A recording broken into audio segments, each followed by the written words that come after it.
মার্কিন কংগ্রেসে big beautiful bill পাশ হওয়ায় বেশ ফুরফুরে মেজাজে প্রেসিডেন্ট ডোনাল্ড ট্রাম্প। তবে এতে দেওয়া কর ছাড় নিয়ে দুশ্চিন্তাও আছে, যেখানে সংকটের চেয়ে বড় কারণ হতে পারে বিপুল ঋণের বোঝা। Walton is a global brand. World class innovation নিয়ে ওয়ালটন এখন দেশের সীমানা পেরিয়ে পৌঁছে গিয়েছে 50টিরও বেশি দেশে। ওয়ালটন, ঘরে ঘরে বিশ্বজুড়ে। প্রতি বছর আয়ের তুলনায় বেশি খরচ হওয়ায় সেই ঘাটতি মেটাতে ঋণ নিতে হয় যুক্তরাষ্ট্র সরকারকে। মার্কিন অর্থ মন্ত্রণালয়ের হিসাবে বর্তমানে $37 ট্রিলিয়ন ঋণ রয়েছে সরকারের। এক বছরের মধ্যে এর সঙ্গে যুক্ত হতে পারে আরও $3 ট্রিলিয়ন।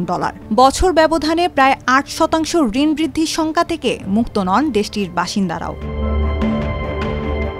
সম্ভাব্য এই ঋণের জন্য সবচেয়ে বেশি দায়ী হতে পারে ট্রাম্পের বিগ বিউটিফুল বিল, যা নিয়ে ইলন মাস্কের সঙ্গে দ্বন্দ্বের সূচনা হয়েছিল ডোনাল্ড ট্রাম্পের।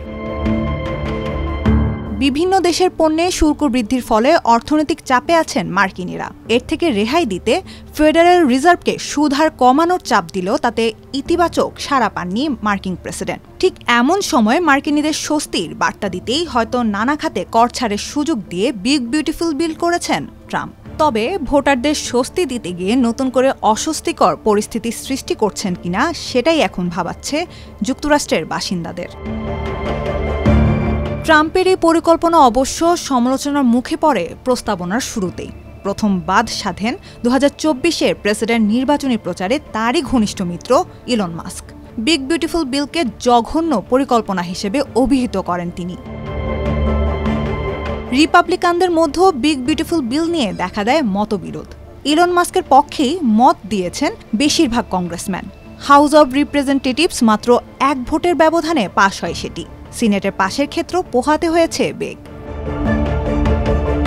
সম্প্রতি ডলারের মান কমে যাওয়া এবং যুক্তরাষ্ট্রকে ঋণ দিতে বিনিয়োগকারীদের বেশি সুদ চাওয়ার মাধ্যমে সেই আশঙ্কাগুলোই সামনে আসছে। চলতি বছরের শুরু থেকে ডলারের মান পাউন্ডের বিপরীতে 10% এবং ইউরোর বিপরীতে 15% কমেছে।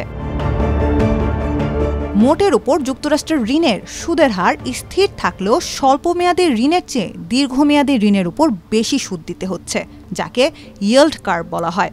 এই ব্যবধান থেকে বোঝা যাচ্ছে যুক্তরাষ্ট্রের ঋণ নেওয়া দীর্ঘমেয়াদে কতটা টেকসই হবে তা নিয়ে বেড়েছে সন্দেহ। এমনটা ঘটার পেছনেও শক্ত কারণ রয়েছে। ইউরোপীয় ইউনিয়ন এবং যুক্তরাজ্যের তুলনায় সুদের হার তুলনামূলকভাবে ধীরে কমিয়েছে যুক্তরাষ্ট্র, যা সাধারণত ডলারকে আরও শক্তিশালী করার কথা, কারণ এতে বিনিয়োগকারীরা ব্যাংকে টাকা রাখলে বেশি সুদ পাবে। বিশ্বের বৃহত্তম হেজ ফান্ডের প্রতিষ্ঠাতা রে ডালিও মনে করেন যুক্তরাষ্ট্রের ঋণ নেওয়া এখন সংকটময় মোড়ে রয়েছে। যদি এভাবে চলতে থাকে তাহলে যুক্তরাষ্ট্রকে শীঘ্রই ঋণ ও সুদের জন্য বছরে $10 ট্রিলিয়ন ব্যয় করতে হবে।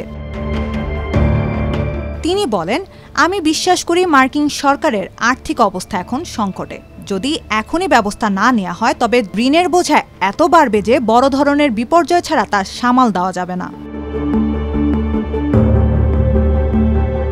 প্রথম বিকল্প হল সরকারের ব্যয় ব্যাপকভাবে কমিয়ে আনা অথবা কর বাড়ানো বা দুইটাই করা। রে ডালিও মনে করেন বর্তমানে 6% যে বাজেট ঘাটতি আছে তা দ্রুত 3% করার মাধ্যমে ভবিষ্যতের সমস্যাগুলো এড়ানো যেতে পারে। ট্রাম্পের নতুন বাজেটে বিল খরচ কিছুটা কমিয়েছে, তবে কর অনেক বেশি কমানোয় বর্তমানে রাজনৈতিক ধারা একদম অন্যদিকে মোড় নিচ্ছে। দ্বিতীয়ত, আগের সংকটের মতো যুক্তরাষ্ট্রে কেন্দ্রীয় ব্যাংক বেশি টাকা ছাপিয়ে সেটি সরকারি ঋণ নিয়ে ব্যবহার করতে পারে। এমনটা আমরা দেখেছিলাম 2008 সালের অর্থনৈতিক মন্দার পর। তবে এতে মুদ্রাস্ফীতি ও বৈষম্য বেড়ে যেতে পারে, কারণ বাড়ি ও শেয়ারের মতো সম্পদের মালিকরা শ্রমজীবীদের চেয়ে অনেক বেশি লাভবান হবেন। তৃতীয় বিকল্প হল ঋণ পরিশোধ করতে অক্ষম বা অস্বীকৃতি, অর্থাৎ দেয়া যাবে না বা দেব না। যেহেতু মার্কিন ট্রেজারির মর্যাদা বিশ্ব আর্থিক ব্যবস্থার মেরুদণ্ড, এ ধরনের ঘটনা 2008 সালের অর্থনৈতিক মন্দার তুলনায় অনেক বড় ধাক্কা হবে।